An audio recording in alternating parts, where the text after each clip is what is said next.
Talking fishing, nothing but fishing, talking fishing. If it's facts about fishing that you want to know, then tune in, folks, cause this is the show. We'll show you all the right bait to use, so sit right back, you got nothing to lose. Doesn't really matter if it's trout or carp, flathead, marlin or a gummy shark. Listen to the guys and you can't go wrong. They'll be talking about fishing till the cows come home. Talking fishing, nothing but fishing, we're talking fishing. Welcome everyone to Talking Fishing, a big show coming your way as always after a great run of weather, a great run of fish and a sniff of some great summer fishing just around the corner. Tonight we talk about the Victorian Fisheries Authorities Snobs Creek Hatchery. How many fish species do they produce? What are the challenges in breeding and growing fish? What successes have they had? And you'll get to meet the bloke who runs it very shortly. All the regular segments and plenty more, so let's get into it with a big welcome to the man who travels by kayak, Adam Ring. Welcome, Ads. Thanks, Dave. What an absolutely cracking weekend we had going at the Talk Wild Trout Conference. Oh yeah, that was good. That was so long ago. Unbelievable. Can't remember most of it. That was unbelievable weekend. It was good. We even caught some fish. We did.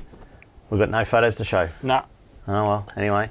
And Spot it's extra. always a big welcome to the man, all the way from Shepparton, Stephen Victor Trelfall. Welcome, Trelly. Thank you very much, Dave. Well, it's always hard to get photos when you're looking through the bottom of a glass, I suppose. So, you know, or a jug or something. So, you know.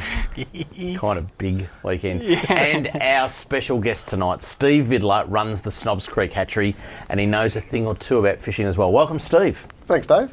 Mate, Snobs Creek, it just produces the goods these days, and not that it never used to, but it probably triples or quadruples what it used to it's on the produce, up and up, and it's doing all right, and you're the man that runs it all. Yeah, they put me in charge. Tell us about your background. You know, what was your first job ever in anything to do with fishing? Basically, started out, born and bred in country Victoria in Euroa, and started out with Australian yabby farms and native fish hatcheries at Euroa and Vilatown 32 years ago. Been really fortunate that just worked my way through, no formal education, but just worked through all different aquaculture operations, really all over Australia, a little bit overseas, but Chinese and Indonesia. Yep. Been pretty fortunate, Yeah. What'd you do overseas? A lot of Murray cod and eel stuff. Did a lot of eel stuff in Indonesia. So mostly all freshwater fish, but mostly Australian native stuff. Yeah, okay. Yeah. So first stint with the government. I've been there 8 years now with the government. So with Victorian Fisheries Authorities, yep. Which was Fisheries Victoria. Yeah. And so, what do you bring to? I mean, I don't want to give too much away because we're going to talk about specific species. Yep. But what's your specialty? Oh, the native fish stuff. I've been breeding native fish for, like I said, about 30 years. Yeah. Obviously, pretty keen fisherman as well, so I've got that passion and always been involved in it somewhere along the lines, and learned a hell of a lot now with the salmonid species, with the cold water stuff. It's really interesting. So yeah, it's a pretty individual sort of a side up there. You got a fair responsibility because a lot of anglers rely on you putting or breeding fish to put in the water so they can catch them. Yeah, that's right, and it feels really good because when you think about the Joe Public angler that pays their recreational fishing licence, their fees are what runs us virtually nearly all of it now. Yeah. So we feel like we're putting a fair bit back. So they're pretty proud of what we do. Yeah. There you go. Folks, let's have a look at what's been caught by the people at home. It's time for Catch of the Week. Catch of the Week, brought to you by Shimano, providing reliable, trustworthy, quality fishing gear for your enjoyment. And I know it's snapper season, but I tell you what, there's some of these species that are just absolutely enormous. These aren't the biggest ones that I've heard of this week, but these are a couple of crackers. Have a look what Sam Triplett got, boys. A 45 and a 47 centimetre King George whiting, top end of Western Port, and he is not the only one, I can guarantee you. Yeah, we're not far away from the old King George whiting swap over. That'll be all we talk about for the next few weeks. But are people turning to them already? I think so. Now, Trelly, over your side, are you hearing much out of Geelong? I mean, we're having a reasonably good snapper season, but it's not really, really going off as far as some of the numbers of years ago. Yep. So people's minds tend to switch to the next species that's coming along. Yeah. Which is going to be whiting very shortly, isn't it? Yeah. Oh, absolutely. Yeah. Let's get into the snapper. Joe L. Amy got a beautiful 4.1 kilo snapper out off Joe's Island on the weekend. A lovely fish there, boys. Great fish. We're starting to run into some of those sessions now where the fish go absolutely crazy. We're starting to hear that a little bit more. Look at the face of that fish. It doesn't He looks look angry, happy. doesn't he? It doesn't look happy. You wouldn't be happy with a pair of 5-0s hanging out of your gut. He's going, I'm going straight in the panel wall. I'm going in a frying pan. Look at that. He's not fish. happy at all, is he? No. All right, another lady out on the water was Mary Hill, a lovely 6.2 kilo look at that. snapper. That's a huge looking out fish. of Williamstown, and plenty of fish coming from the northern end of the bay, boys. Yeah, continues to be a bit of a hot spot. It has been for the last few weeks, and typical with early season, but it's now impeding on our side of the bay. So you know what, top end, you can bugger off and give us a crack. Absolutely. Young Finn O'Halloran, he got aboard Steve Johnson's Ace Fishing Charters and had a cracker of a day. Have a look at that for a snapper. Lovely, nice and fresh. Yeah. Lovely shape to that fish. Have a look at that. It is actually. Starting to that turn is. into old man snapper, that one. Yeah, look at him. That's a beautiful one. Well done, Finn, because that's a cracker of a catch. Yeah. Chris and Aidan Bonavia, they got out on the kayak off Williamstown and got some beautiful snapper. And there's probably one thing missing from that photo, boys. The kitchen sink. Right. That's a cock of the lot, isn't it? It's actually not the whole photo. If you saw the whole photo, we've had to cut it a little bit down for the screen there. But the amount of gear that fits on a Hobie is unbelievable. But I just think, Chris, if you could update to a bit of a hot water system, kitchen sink, a few plates and so on, you just have the ideal fishing vessel, I can tell you. All right, we're going to go somewhere different. Oh, and good. Steve, you've been there. These are exciting. These are unbelievable pictures, the next three you're going to see. It was a big weekend, let's just say, down at Lake Tyers, and it was a hot spot actually, boys, last week. Correct. Have a look at this. Let's kick it off with an 89 centimetre dusky flathead, David Stall. Have a look at that for a frog. That's a great looking fish. They look unreal at that size, don't they? Yeah. Now, Steve, just before we went on the show, we talked about the Aqua Cup, which is a fishing competition held predominantly for the Victorian Fisheries Authorities staff. And friends. And friends. Yes. Or Adam and I, we tag along as well sometimes. Friends or associates. Some friends. And I said, now you won it 2 years ago, and then you bragged and said, no, I won it the last 2 years. Yeah, last couple of years, Six or whatever. Yeah. What size fish did you win it with? It's a combination of total catch for the day. So I think our biggest... Okay, but you got a big one 2 years ago, I remember that. 86, about 86 and 89. Yeah. Got a couple of, not bad. Not that he remembers them much. What are they on? What did you catch those on? All on soft plastics. We fish plastics and vibes all day, yeah. What's that bloke's name that he would hate you for beating him? Frank. No, he used to be the old deputy secretary.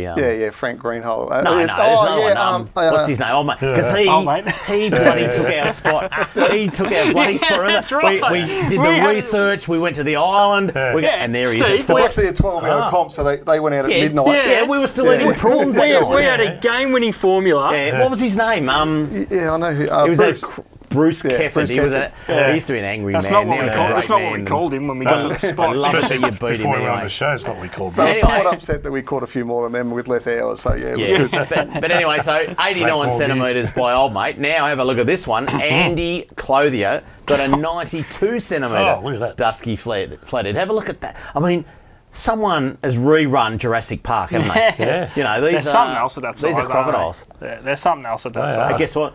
That's not the biggest. And I know this was Wolfie. Wolfie was even on 3RW with Tom Elliott today. Oh. He's all over the news tonight, I can tell you. But Wolfie got a 94 centimetre crocodile Jeez. out of Lake Tyers. That is a real fish, boys. Look at that. That looks like an old flatty, doesn't it? As in, it's starting to look a little bit weathered. It's ruled a big patch of Lake Tyers for quite a few years. Looks a bit like Wolfie. All right, let's keep going. Let's head to freshwater now. Luke Lovick got a beautiful 80 centimetre Murray cod delatite. That is a classic this time of year. It is closed season everywhere else except Lake Eildon. Yep. And a beautiful Murray cod. And have a look at this one. Oliver Molnar got a 47 centimetre redfin fishing in a competition up at Lake Buffalo. That's now, a cracker. That's a big ready. That's a can big I just ready. say that's almost It's almost three half a times metre the length of the fish. Now, we're going to tell the story, Ads. We went fishing Friday night. We did. Right? And on Friday night, we fished the Delatite River with Travis Dowling, the Executive Director, CEO of VFA. Yep. And we fished for, 2 hours, got back to the car, one trout. Old Gaz got one trout. Yep. Trav pulls out, he goes, no, I've got to fish as well. Pulls out a redfin. Yeah. If that didn't come out of his freezer, right? Because firstly, you're not going to get a redfin in the Delatite where we were. Nah, Secondly, so. it was still a bit cold and Carried in by stiff. shag. I reckon he got it during the week, Yeah. put it in the freezer, Wouldn't doubt carried it him. in his backpack Tell the you whole what, trip. He's a poacher. He's not good, Travis. eh? I can't say anything. He's my boss. I'll just shut up. Yeah. If you'd like to send in a pic of your catch of the week, this is what you have to do. If you want to be like me and have your photo on TV, email your fishing pic to info@ifish.com.au. And next on Talking Fishing, Fisheries News, and we chat some more with Steve Vidler from the Snobs Creek Hatchery right after this. Talking fishing. We know what you'd rather be doing. We know what you've really got in mind. We know you'd rather be out fishing. And today's the day you're gonna wet a line. 'Cause every day's a good day. Stop wishing. Every day's a chance to drift away. Drift away. Every day's a good day for fishing. See it down and tackle world today. Talking fishing, nothing but fishing. We're talking fishing. Live from the studios of Channel 31 Melbourne, it's now time for some very fishy news. And a bit of news, boys, to talk about. Let's kick it off with the first one. More protection for stingrays, skates and banjos is the headline.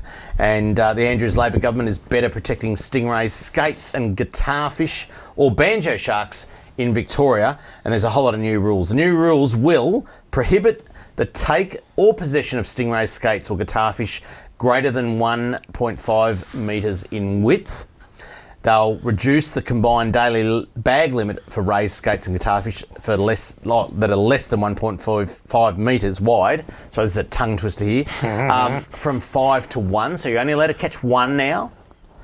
But they will prohibit the take of these species within 400 metres of any pier, jetty, wharf or breakwater. So you're not allowed to take one if you're within 400 metres. But you can cast 500 metres. Well, yes. And they require these species to be landed whole so they can be measured by fisheries officers. So there you go. When's it start? Well, it started How last long week. have I got I to think. fish for 'em? You haven't. 7th of November it started.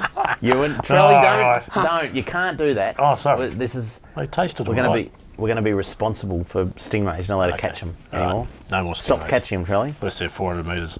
Yeah. Why? I don't know about the ones in the Goulburn River. I think you're still. They're open slather. Open slather. Yeah. Alrighty, next one. A new jetty has been built on the Surrey River for southwest anglers. Have a look at that. Now that is. Yeah. I wish they'd have built something like that at Devil Bend instead of that stupid thing that just sits on the ground and floats on a bit of weed and doesn't even get you out come to on, the it's fish. got rod holders on No, this is good. Yeah. Have a look at this. Anglers on the Surrey River can now wet a line or launch their boat more easily thanks to a new wooden jetty at Narrawong, east of Portland, funded by recreational fishing licence fees. Labor member for Western Victoria, Gail Tierney, said the All Abilities jetty is wheelchair friendly and features rod holders for those chasing the river's resident black brim with family and friends. That's a cracker of a Nice. design. It is. Good looking Isn't jetty. it? Good on you, Gale. About time they... Good looking Go, jetty. No. Well, other agencies, I guess. Yeah. Fisheries do it right. Other agencies Yeah. just need to Good learn. There's another new jetty. And it's... Oh, Jesus, I don't know how I'm going to say this. Have you slotted a few extra eyes in that? Doesn't No. look right, does it? Yarriambiack. Yarry... Steve? Ambiac. Yarry Ambiac. There you go, Yarriambiac. Ah, you've been there. Creek. Yep. There's a new jetty there as a boost to anglers. Now have a look at that one. That's a Another ripper. cracker design. Yep. That's just you know, you just walk on that and fish off it, wouldn't you? Floating pontoon up and down. Good, good work. So how much does it go up and down there, Steve? Is it like a... No, not massive, but it still Much gives as it the tide goes up? gives it the right to move. Yeah. Freshwater anglers. Oh no, well, there's no tide. Must be when the rain falls. Freshwater anglers casting a line into the Yarriambiack Creek Weir Pool in. It's the Yarriambiack Creek Weir Pool in Warwick-Nabil. Imagine if you told your missus you were going fishing. She said, "Where are you going?" Yarriambiack. Yeah, you'd be there all night trying to tell her where you're going. Slap you then. Now have a new jetty funded through recreational fishing licence fees. The new 3.3 metre wide jetty is situated in front of the Warwick-Nabil Angling Club, which managed the project. Well done, boys, and has been custom built for anglers and fishing boats. It features 3 seats, 2 bait tables, solar lighting, along with fenders and cleats so boats can tie up safely. Nice. Yeah. How good Where is are that? you? Yarriambiack. You've been drinking again, haven't you? In Warwick-Nabil. Imagine saying that after you've had a few. Wouldn't be good. Now, boys, we did attend the Trout Conference, which was very good. The next one is the Murray Codference. And we've got all the details for you if you want to go along to it. Recreational anglers can learn about Victoria's Murray cod and how to improve their fishing success on Sunday, the 10th of December in Shepparton. Fishing guru and TV personality Steve Starling will present the keynote address. And to help anglers improve their own fishing skills and knowledge, Robbie Alexander will talk about the Ovens River, John Cahill will talk about cod culture, and it says here that Mark Ainsworth will talk about techniques to improve catch rates in rivers and lakes. But I'm telling you, he will not give away one secret because Mark is as cagey as they come. That's Steve, right. am I right? Correct, yeah, 100%. A bit like you with flathead in No, lake I'm tyres. very free with my information. Never, no one ever said. And to continue on, 2017, the conference presentations will include flagship native fisheries and how we got there, record native fish stocking, how fishing licence fees contribute, and a whole lot of other stuff. Get on to vfa.vic.gov.au/conference 2017.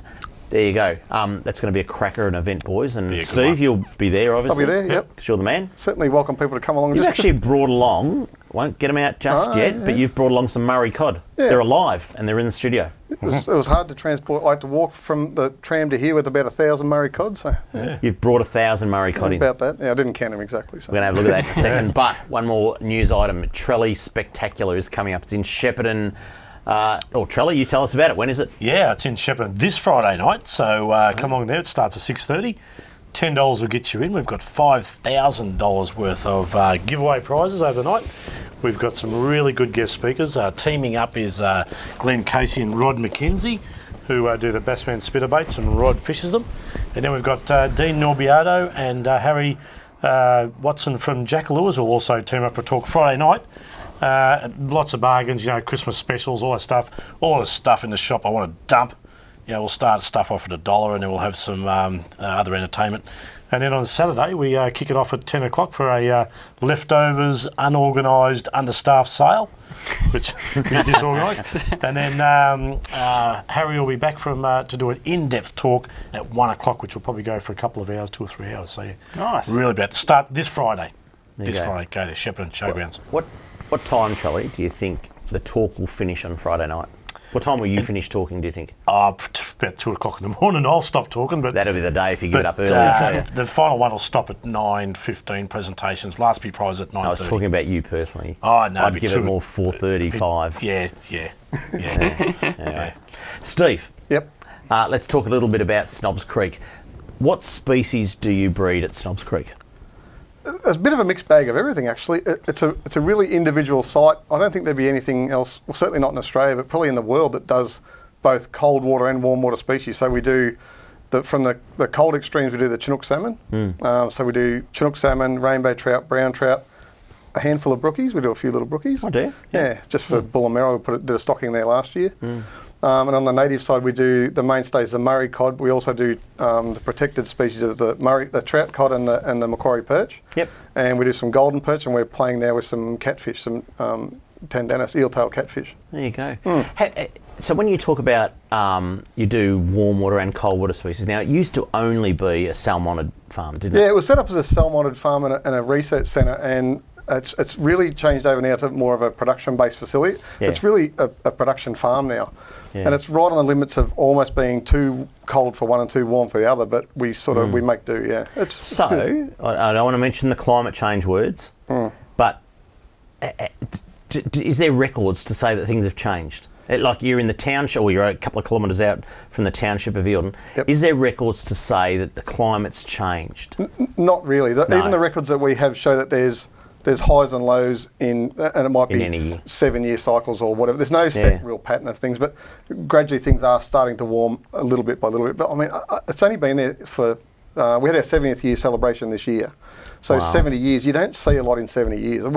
Those cycles could be, if there is the things, it could be 1,000 or 10,000 year cycles. I don't know. So, Pretty when you good. talk climate change, we had that talk up there in the weekend. Yep.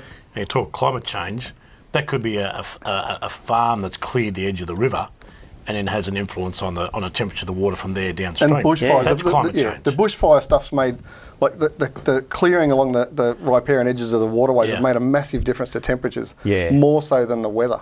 There's so many different factors, more so much our manipulation of water and what we do on our weirs and that sort of thing.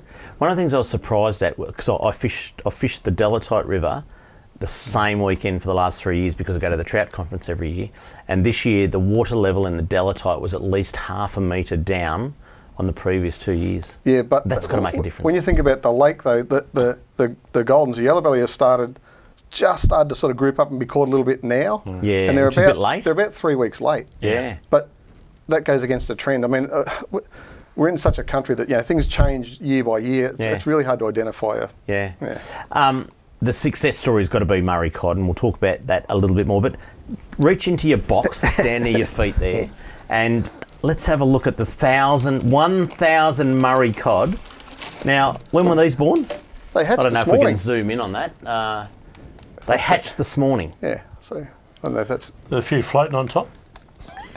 Oh, they're all alive and happy. Look. Have a look at that. There is, I don't know if you can see that, people at home, but there is 1,000 Murray cod in that bag. If I tip it over, I might be able to see it a bit better. Oh, there we go. Whoa, look at that. I'm upside down now. That is amazing. So they hatched from eggs this morning. So they're pretty hardy at that stage, and that bag's full of oxygen and water, and they'll live for days like that. So they're pretty good. Yeah. That's amazing. That's part of the, in excess of 500,000 a year we do. Yeah. And they could grow to be 1.20 metre long. And live as long as all of us. It's pretty incredible. When was the first Murray cod grown at Snobs Creek? They really started in the early 80s, 82, 83. They did some research there, Yeah, okay. I started breeding cod over at Yarra in about 82. No, but Snobs Creek, though. Snobs, they started about 83. So it sort of all went in line. So Narrandera Fisheries in New South Wales did a fair bit, then Victoria kicked on, and we've sort of taken over a little bit. So it's the research side of it's worked really well. There's less research, but the research is built to the production, which is sort of how it should work. Sure.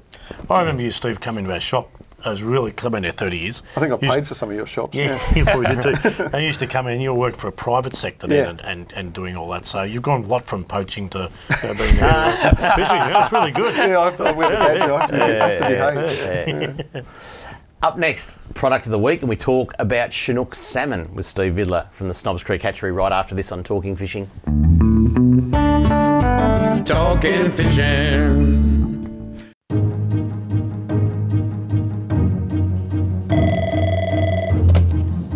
Good morning, spotters. Stephanie speaking.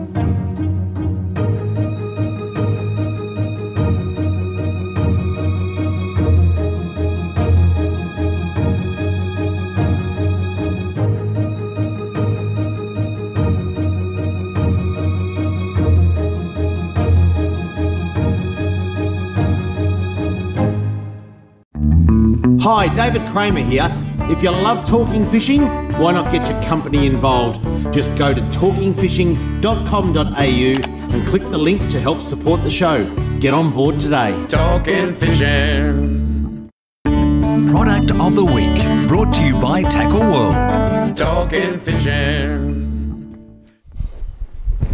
Now, something just a little bit special for Product of the Week this week. We're looking at some very, very high-end and very extremely sexy gear, I must say. Stealth, I would call it. Stealth, yeah, that's probably better than sexy, but you know what? I reckon it's pretty sexy. I think so.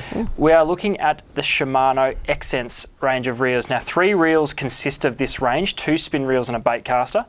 The bait caster we've seen for a little while now. It's been on the market for a couple of years, but the spin reels are brand new.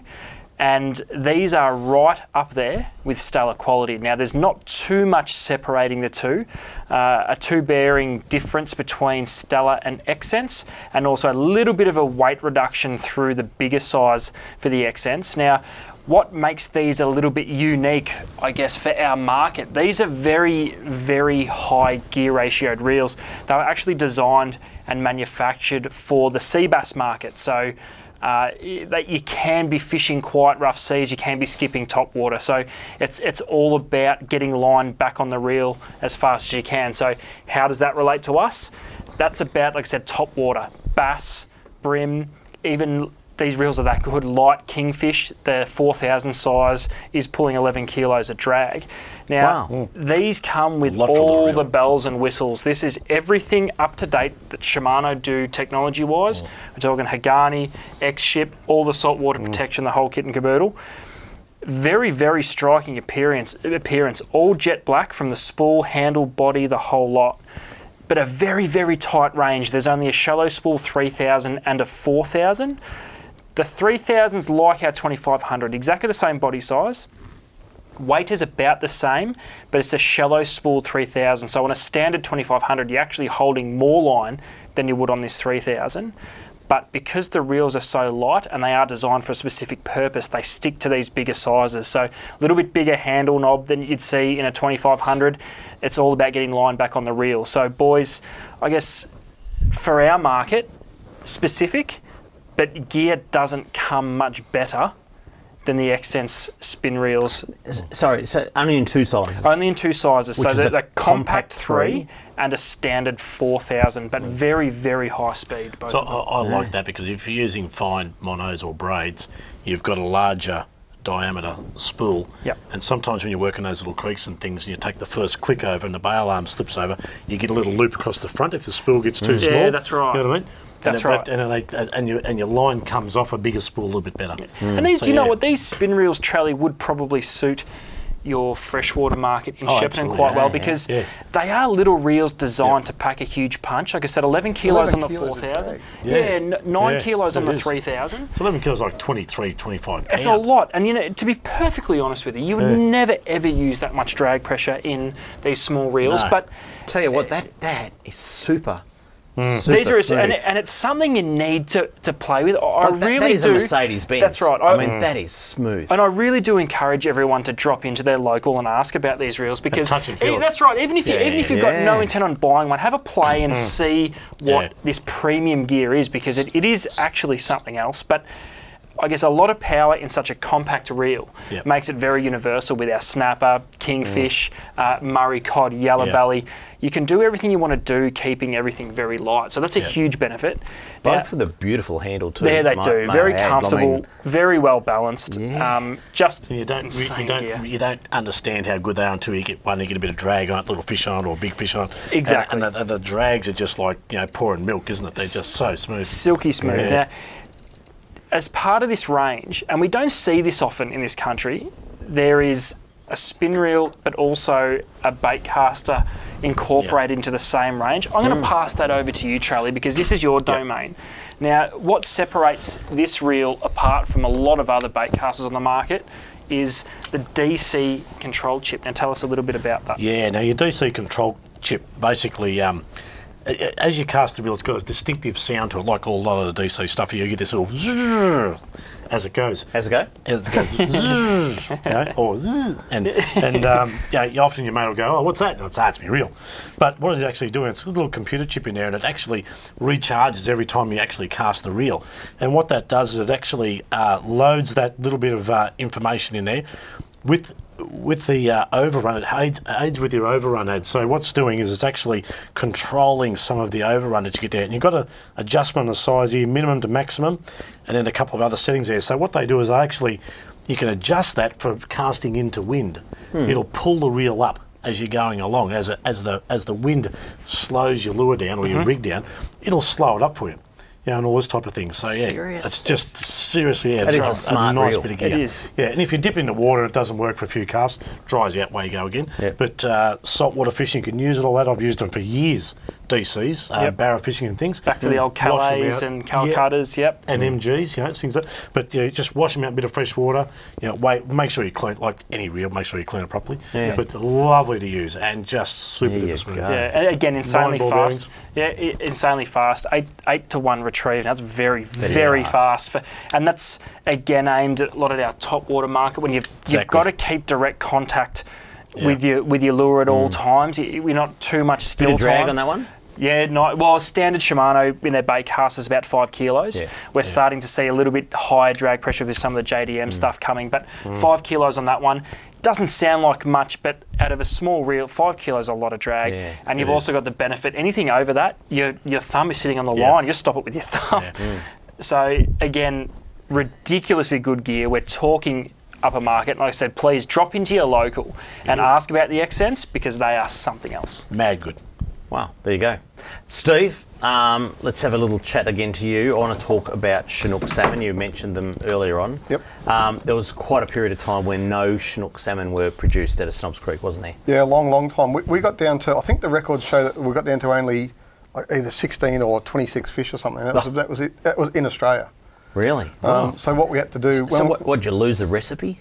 What happened is that the temperature, when you try to hold these fish, it's not just at the spawning time, but it's in the build-up. Like even now, when they're laying down the eggs, 6-12 months in advance, if they get too warm in that build-up, if the water gets over 24 degrees, they just don't produce the eggs. Really? So it's tough conditions in Australia. So we put some artificial lighting in, really had a really big crack at them and did it properly. And then what we had to do was every spawning of the fish, just to get that genetic integrity back into it, we had to take 50 fertilised eggs out of each spawning, put them aside, and then get our batch of broodstock together again. So try and do that mix. There's a lot in it that you don't sort of see that goes on behind the scenes. They're a really complicated fish. They're great fish. I mean, they're so strong and bloody ferocious. They're really good fish.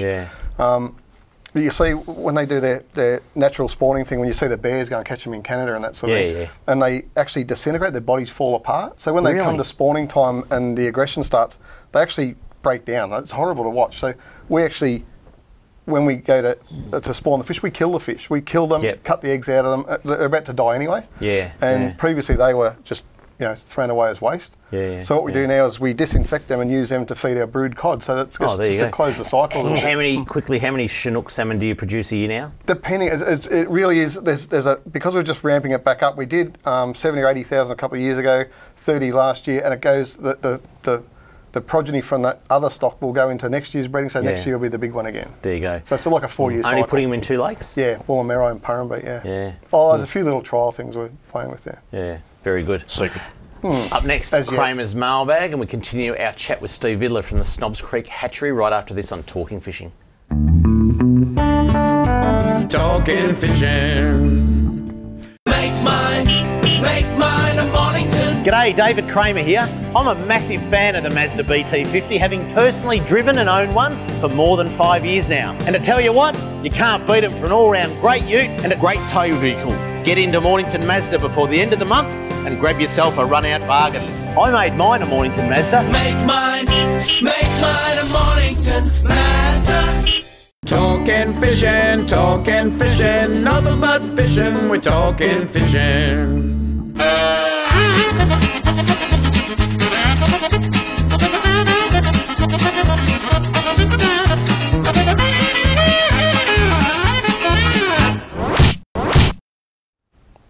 Alrighty, let's kick it off with Paul. He writes to us and he goes, "G'day Kramer." G'day, back to you, Paul. I launched at Black Rock on Friday and just made it over a sandbar that had developed just beyond the boat ramp, and this was during high tide. It took us an hour to launch. Now, we've got a little bit of video here, boys. Let's have a look at this while we talk. That's all right, yeah. This is how you retrieve when they had to retrieve. So there's the boat ramp in the background, right? Oh, yeah. It went on to say, on our way in, this is what we had to do in order to retrieve our boat. The worst part is that this was 2 hours before the low tide. So he's had to back all the way into the water. Now, far out. Do you wonder? It's far out. Do you wonder why we bang on about something needs to change with boat ramps in Victoria? He goes on to say we pay all these fees, and they provide us with inadequate launching facilities. We're in the peak of snapper season, and this facility won't be usable for big periods of time. I tell you what, don't get me started. Don't get me started, Charlie. That's it. Last week, no, week before, was it? Marty. Oh yeah, Marty. Is that his name? What's his name? Old mate. Old mate. No, it was Marty, wasn't it? Pin-up boy from the... from the... No, I'm sure it was Flotsam Marty, and wasn't Jetsam police. Pretty sure it was Marty from thing. And we asked people to write on their Facebook page. I think it was... What was their Facebook page? Safe ride, safe boating or something, or whatever it was. Anyway, look it up. In fact, I reckon... well, here's a screenshot of what happened. We asked people to write in "I love Marty." Just write because they could win this pack. So, That's right. Because you could write whatever you wanted. Actually, Marty's doing a signing this weekend of posters and all that. Yeah, he's got all these fans, but they all wrote in saying "I love Marty." Oh, in fact, and it's like an NRL player. Yeah, I couldn't remember the name of their Facebook page. Yeah. So if you type into Google now, and people, please try it at home. Yeah. If you type in "I love Marty," you actually get Transport Safety Victoria's webpage. Hashtag I love Marty. Hashtag I love Marty, I tell you. Marty is he's a legend. Changed the world. Blokes out there voting yes all the time. What? So I'm just saying, the old... He's the pin-up boy. He's the yes voter. I'll tell you what. I don't think his wife actually. I don't think Marty's wife was too happy that all these people started saying they love him. I think she thinks he's having an affair with about 8,000 people. But she anyway, loves it. All good. And last one here. I'll just get through this quickly. Damien from Altona Meadows. He writes, "Brilliant show, boys. Recently, I launched my tin at the Altona boat ramp for the first time ever. The pay machine wouldn't take credit cards or notes, only coins. But I didn't have enough coins." When you got to pay 36 bucks in coins. This is so typical. I called the phone number, spoke to someone in the Philippines and told them, and they told me to download the parking app that I didn't know how to use. A month later, I worked out how to use the app, launched my boat, parked, no problems. Decided to get a yearly pass, can't do it on the app. Rang someone in the Philippines again and they told me they don't offer a yearly pass. Do you wonder why we want boat ramps changed in Victoria? I say, don't get me started. If you'd like to write into Kramer's mailbag, this is what you do. Send your mail to Kramer's Mailbag, PO Box 734, Patterson Lakes, Victoria 3197, or email kramer@ifish.com.au. Steve, just quickly back on the Murray cod. I remember, I don't even know what job I was in. I might have been in VR fish back then. And I went out with the minister and we turned the first sod of soil for the plankton ponds. Yeah, the new project. And I had no idea what we were digging. I didn't even know what a plankton pond was, let alone why we were digging a bit of dirt. Yeah. Tell us about plankton ponds and what do you do with them? So basically what we do, the Murray cod, it's pretty much all natural spawning now. So all the parents, all the brood fish are microchipped. So we know which fish are where, and we've taken DNA samples off the fish. So if one goes down the pub or something, you know it's... Yeah, we know where it is. We can track it like an ankle bracelet. Yeah, no, not quite. So what we do is we let the fish spawn in we put artificial boxes in the water, let the fish spawn in there, we take the eggs out, hatch them and rear them in the hatchery, get them feeding. Then when they're ready to feed, we put the first lot out for the year today actually at Snobs, put 100,000 out today. They go into plankton ponds, which are ponds they're just earthen ponds, just like dams, that we fertilise with organic and inorganic fertiliser to produce, I won't get too technical, phytoplankton and zooplankton. What does organic and inorganic mean? So you're not a vegan, are you? No, not quite. Well, they cater for both. Yeah, so it's virtually like a natural organic fertiliser like loosened chaff or chook manure, that sort of thing. And then the inorganic stuff, we'll put some MAP, basically superphosphate sort of base things. Yeah, MSG. Yes, MSG. Yeah. So it's a little bit... restaurant around the corner we used to eat at. Really poison me with snails. It's just farming, but it's underwater. So we do a set fertiliser rate, and we sort of judge.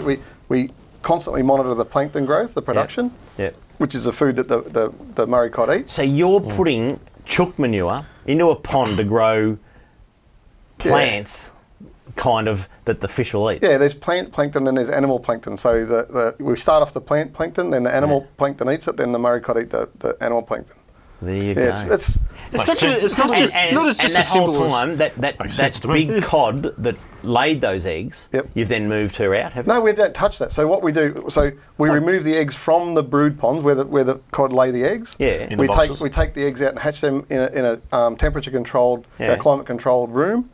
It's all under quarantine. People can't even walk in and out of there. Then we take them and put them in a separate pond altogether in the plankton ponds. Oh, not They're with the shallow, big fish. warm. No, otherwise the big fish would just eat the small fish. That's what I thought. So they go in there only for about 8 weeks. Yeah. And then we harvest them. They're treated just to make sure they're all clean and tidy, and then counted and put out all over Victoria. Yeah. There you go. So you dress up, like you don't put rid on or bushman walk in there with a standard period? I can't tell you all the secrets, but there's a few little things we do. More about the aftershave, yeah. Oh, aftershave, right. How many Murray cod are you producing a year again?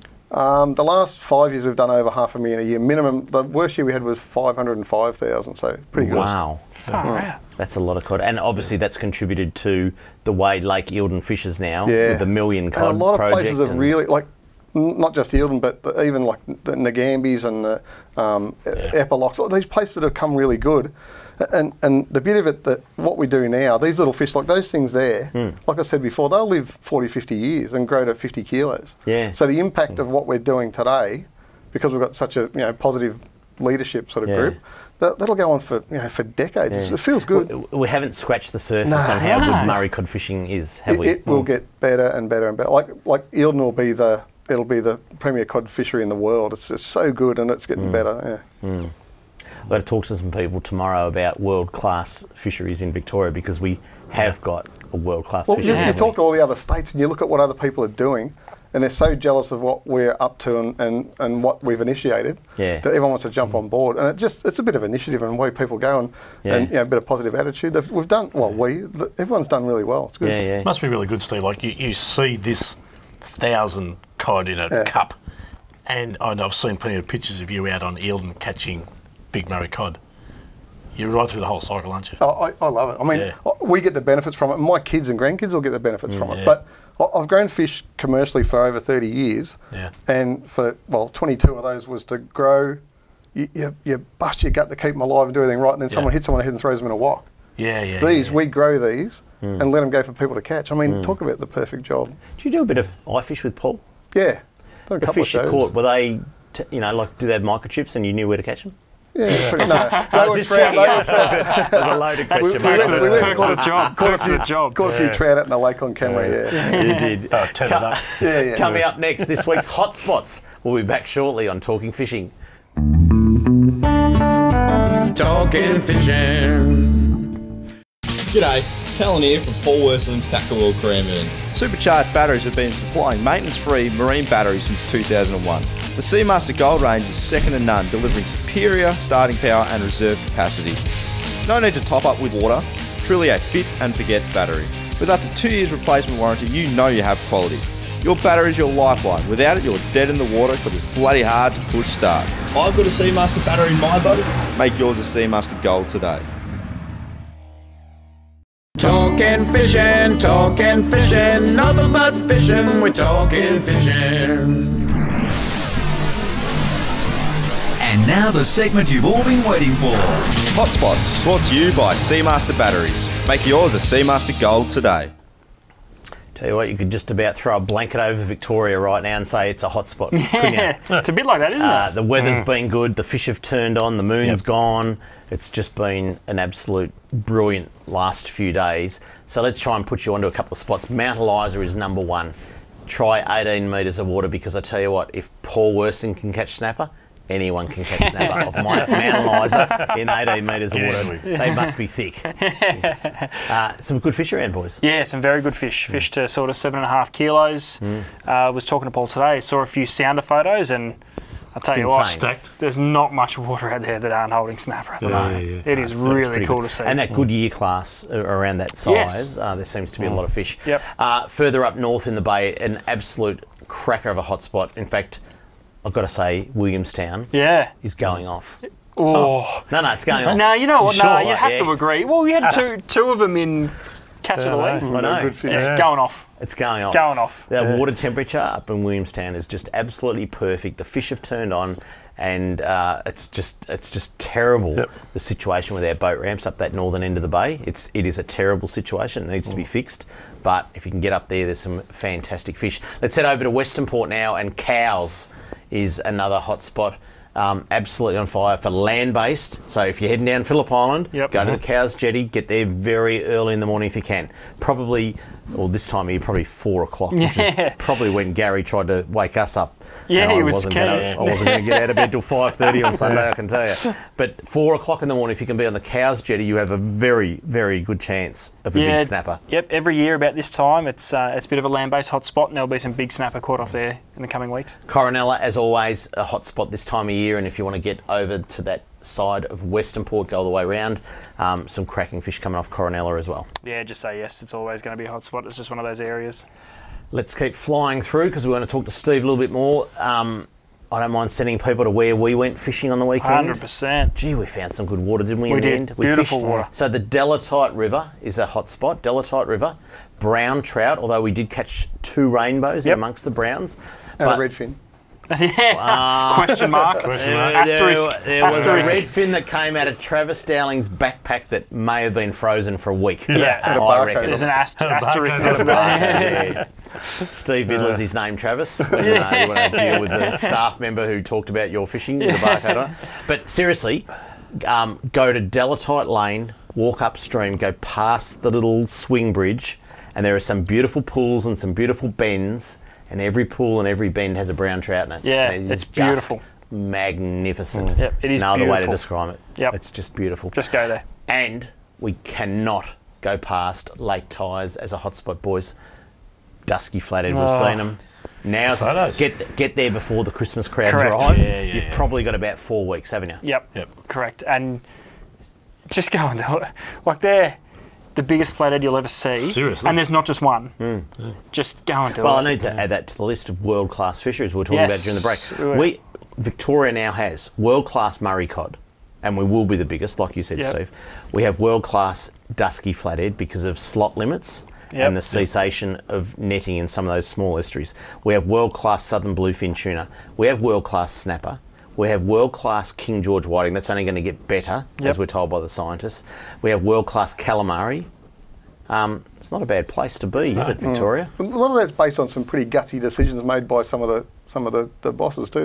They've had a go. It's paying off, isn't it? Yeah, it's good. Envy of Australia. I mean, there's a South Australian election coming up in March, and you reckon the phone's not ringing hot about how do we get the government in South Australia to do what Victoria's doing. I mean, I don't know how you do, but And we're not just saying that. It's like results. Results speak for themselves. Yeah, absolutely. You can't argue with results. Steve, a couple other things I want to talk to you about. Snobs Creek. Now, it is funded by a significant portion of recreational fishing licence funds now, which is mums and dads and so forth.